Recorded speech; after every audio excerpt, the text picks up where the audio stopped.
कार्यक्रम के लिए एक ही बात कहना चाहूँगा कि हमारे देश में इसीलिए भारत देश इसीलिए प्रसिद्ध नहीं है कि हमारे भारत देश के पास ताजमहल है, लाल किला है, इसीलिए प्रसिद्ध नहीं है। हमारा भारत इसीलिए अध्यात्म गुरु कहलाता है कि हमारे भारत ने ऐसे ऐसे अध्यात्म लोगों को जन्म दिया है कि भगवान राम और भगवान श्री कृष्ण और ऐसे रिजवान जैसे व्यक्ति को जो देश में नहीं पूरी दुनिया में मानव सेवा का पैगाम लेके जाते हैं।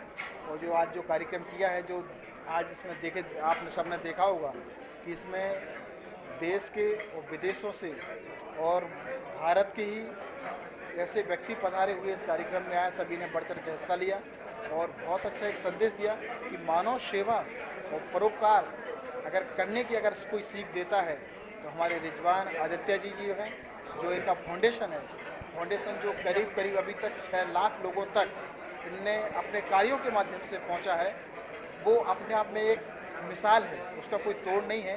मैं यही कामना करता हूं कि आज 6 लाख लोगों तक पहुंचा है, आने वाले समय में 6 करोड़ लोगों तक पहुंचेगा। उनका ऐसा मिशन है और उस मिशन के साथ हम और पूरा भारत इनके साथ कदम से कदम मिलाने का प्रयास करें। मेरी यही शुभकामनाएं हैं। रिजवान आदित्य जी के साथ में अनेकों शुभकामनाएं देता हूं इस कार्यक्रम के महोत्सव में। रिजवान सर, इसके खड़े रहो। नेक्स्ट प्रोजेक्ट क्या है? फ्यूचर प्लान जैसे बताया कि हमारे बहुत सारे प्रोजेक्ट्स हैं, तो अभी गुजरात में भी हमारे बहुत सारे प्रोजेक्ट चल रहे हैं, तो आगे हम गुजरात में भी ऐसे कार्यक्रम करेंगे और कोशिश करेंगे अलग अलग स्टेट्स में लोगों को जुड़े कि सब मिल के काम करें हम लोग। तो यही ऐसे ही हम लोग गुजरात है और दूसरे स्टेट्स में भी हम ऐसा काम करेंगे। काम की बात करें तो किस प्रकार का काम अदर स्टेट में कर रही है? हमारा जो मेन फोकस है वो हेल्थ एजुकेशन है, लाइवलीहुड है, फूड सिक्योरिटी है एंड साथ में हम लोग सीनियर सिटीजन पे भी काम कर रहे हैं। और अलग अलग स्टेट में 6 स्टेट में हमारा काम चल रहा है। और ख़ास करके मैं सीनियर सिटीजन की बात करूँ तो क्योंकि आज जो अपने बच्चे हैं वो अपनी प्रोफेशनल लाइफ की चैलेंजेस की वजह से माँ बाप से दूर चले जाते हैं और माँ बाप अकेले हो जाते हैं गाँवों के अंदर। तो हमारे पास हमारे देश में वेस्टर्न वर्ल्ड की तरह ऐसी कोई व्यवस्था नहीं है जहां बगैर बच्चे की फैमिली माँ बाप अच्छी लाइफ गुजार सके।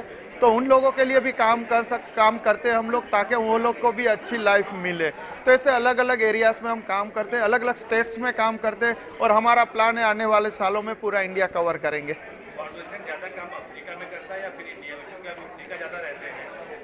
अफ्रीका में ज़्यादा रहता हूं, बट अपने देश को मैंने कमिटमेंट दिया है कि महीने में मैं एक बार आऊँगा और 4 साल से ईमानदारी से मैं आता हूं और आता रहूँगा। और थोड़ा टाइम से ज़्यादा काम इंडिया में अंदर हम करते हैं क्योंकि हमारे पास प्रोफेशनल टीम काम कर रही है। हमारी ऑफिस मुंबई में है, गुजरात में भी है और अलग अलग स्टेट में जहाँ काम चल रहा है वहाँ भी हमारे एम्प्लॉइज़ है और सारे प्रोफेशनल है और हम लोग मिल के मिनिमम कॉस्ट से मैक्सिमम काम करने की कोशिश कर रहे हैं। जैसे मैंने बताया था कि हमारे गुरुजी की गाइडेंस से कि 1 रुपये का फ़ायदा गरीब या नीडी को 2 रुपया मिले ना, तब जाके सही मानवता की सेवा हम कर रहे हैं, वही कोशिश कर रहे हैं हम लोग। मोदी साहब से आप पहली बार मिले, अपने काम के प्रति उनको बताया कि क्या कुछ करते हैं आप, क्या रिस्पॉन्स मिला प्रधानमंत्री जी की? प्रधानमंत्री जी बहुत खुश हुए। मैंने 3 बार मेरी मुलाकात हुई है। उनकी बहुत बड़ी ब्लेसिंग है मेरे लिए कि उसने मुझे 3 साल में 3 बार पर्सनली मीटिंग का समय दिया, बहुत ब्लेसिंग्स दिए, बहुत मुझे मोटिवेट किया है और बहुत सारा उनका मुझे सपोर्ट है। और रिजवान फाउंडेशन हमेशा के लिए चलता रहे। और मैं ह्यूमैनिटी को मानती हूँ, इंसानियत धर्म सबसे अच्छा धर्म है। हर किसी का दिल दुखा के हम कभी भी आगे नहीं बढ़ सकते। सब भगवानों की जय। अड़तिया फाउंडेशन ये बहुत ही बड़ा नेक काम कर रहे हैं। पिछले 3-4 साल से मैं देख रहा हूँ, ये हर समय में कुछ ना कुछ समाज के लिए काम करते आए हैं और इन्होंने काफ़ी गांव को भी अडॉप्ट किया है। और हम जैसे अभी उनका एक छोटा सा फिल्म का क्लिपिंग भी देखे, उसमें देखे हमारे माननीय प्रधानमंत्री जी भी उनको एक्नॉलेज कर रहे हैं। तो उनका इस तरह का निस्वार्थ सेवा भाव जो है वो मुझे लगता है कि इनको बहुत ऊपर कामयाबी दिलाएंगे। हो तिरंगा की मन में उमंग भर आता है मन। ऐसे ही है कुछ है। क्या कुछ कहना चाहेंगे आप? अभी 2 दिन पहले झारखंड रत्न से नवाजा गया सर, तो आज एक और अवार्ड मिल रहा है, कितनी खुशी हो रही है सर? अवार्ड बहुत खुशी की बात है, ये सब ईश्वर का किया कराया है सब। मतलब और हम प्रार्थना करते हैं कि आगे भी सबको और तरक्की मिले और अच्छे अच्छे अवार्ड से नवाजा जाए।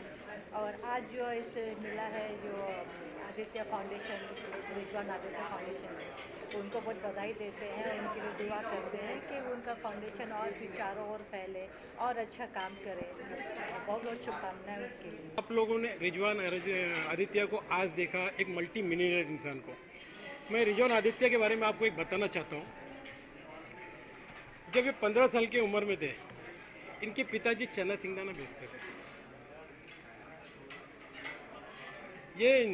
वो इंसान मेडिकल स्टोर पे अपना एक पर्ची दिया, जिस मेडिकल स्टोर पे उस पर्ची को देख के उन्होंने दवा बताई, डॉक्टर मेडिकल स्टोर वाले ने। उस दवा की कीमत थी 140 रुपया, और उस गरीब इंसान के पास सिर्फ 20 रुपये 25 रुपये कुछ जेब में थे। वो अपने पिता के लिए दवा नहीं ले पा रहा था क्योंकि उसके पास पैसे नहीं थे। मेडिकल स्टोर वाले ने बोला भाई पैसे दोगे तो ही मिलेगा आपको, अदरवाइज दवाई हम नहीं दे पाएंगे। तो रिजवान साहब उस वक्त 120 रुपये की नौकरी करते थे और उनको उसी दिन पगार मिला था 120 रुपया। तो रिजवान भाई ने उसका दर्द देखा और दर्द देखते हुए उन्होंने कहा, जी 100% जुड़ना चाहेगा, क्योंकि वो कुछ एक नेक काम कर रहे थे, हम उस नेक काम में क्यों नहीं जुड़ना चाहेंगे। हमारी भी आस्था उसी तरीके से, हम भी, हमारी भावना भी वैसी है कि गरीबों की मदद करें। आप बिल्डर हैं पैसे से, वर्तमान सरकार का क्या रुख है, क्या कहना चाहेंगे? इससे बिल्डर्स को फायदा हो रहा है कि ग्राहकों को फायदा हो रहा है? जीएसटी वगैरह की बात करें तो क्या कुछ कहना? देखिए, जीएसटी सरकार ने लगाई तो कोई बात नहीं, वो बहुत अच्छी बात है। जीएसटी लगाने का रीज़न ये है, जीएसटी और रेरा 2 रियल एस्टेट में ले आए मोदी जी ने। रेरा में ऐसा था कि पहले हम वर्बली लोगों को बोलते थे कि भाई हम इतने समय पे आपको घर देंगे और ये चीज़ आपको देंगे। रिजवान साहब जो मोहब्बत से, शिद्दत से चैरिटी का काम करते हैं, लोगों के दुख दर्द मिटाते हैं, गरीबों की मदद करते हैं, ये एक बहुत ही नेक काम है और उसी को मैं सपोर्ट करने के लिए यहाँ आया हूँ। इसके लिए मैं 2 लाइन बोलता हूँ कि जो देता ही देता है वो उस लोक में रहता है, वो खुदा है, वो देता ही देता है। जो देता ही देता है वो उस लोक में रहता है, जो लेता और देता है वो इस लोक में रहता है। हम आप सब लेते भी हैं, देते भी हैं, और जो सिर्फ लेता ही लेता है वो जसलोक में रहता है। तो हम चाहते हैं कि आप लोग तंदुरुस्त रहें, पूरी तरह हेल्दी रहें। तो वो तभी होगा जब आप देने पे विश्वास करेंगे, चैरिटी पे विश्वास करेंगे, जैसे रिजवान साहब कर रहे हैं। नया साल बहुत खूबसूरत जाएगा, बहुत बेहतरीन जाएगा, मुझे इसका विश्वास है। और एक और अच्छी बात है कि अब मार्च में इलेक्शंस हैं, तो यही सरकार जिसने इतने साल काम करके अच्छी अच्छी पॉलिसीज़ बनाई हैं, उन पॉलिसीज़ को और दम मिलेगा।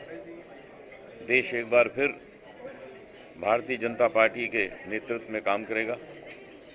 तो मैं यही चाहता हूं कि हमारा देश खूब तरक्की करे, दुनिया का सबसे बेहतरीन और शक्तिशाली देश बने, और उसके लिए हम सबको एकजुट होकर काम करना है और हम करेंगे। विनर मुझे लगता है रोमिल लगता है, रोमिल, क्योंकि रोमिल वकील है, बहुत तरीके से टास्क को पढ़ता है और बहुत अच्छी तरह खेलता है। तो मुझे तो लग रहा है, बाकी हर हफ्ते तो कुछ ना कुछ चेंजेस नज़र आते हैं। अब अगले हफ्ते मामला क्या है पता नहीं, लेकिन इतना ज़रूर है कि अभी जितने कंटेस्टेंट्स वहाँ हैं उनमें कोई भी जीत सकता है, क्योंकि सब वहाँ हैं। अब धीरे धीरे निकल रहे हैं, जो बचेंगे वो वहाँ तक पहुँचेंगे। और जो मुझे सबसे समझदार नज़र आ रहा है वो तो यही नज़र आ रहा है। बिग बॉस कहते हैं आपको, राम मंदिर पे क्या कहेंगे? आपको क्या टिप्पणी? राम मंदिर बनना चाहिए? राम मंदिर बिल्कुल बनना चाहिए, क्यों नहीं बनना चाहिए। पूरा देश चाहता है बने, मैं भी चाहता हूँ बने और बनेगा। नए साल की शुभकामनाएं आप सबको देता हूँ। इस साल में आपकी वो सारी इच्छाएं पूरी हो जाएं जो आपने मन में संजो के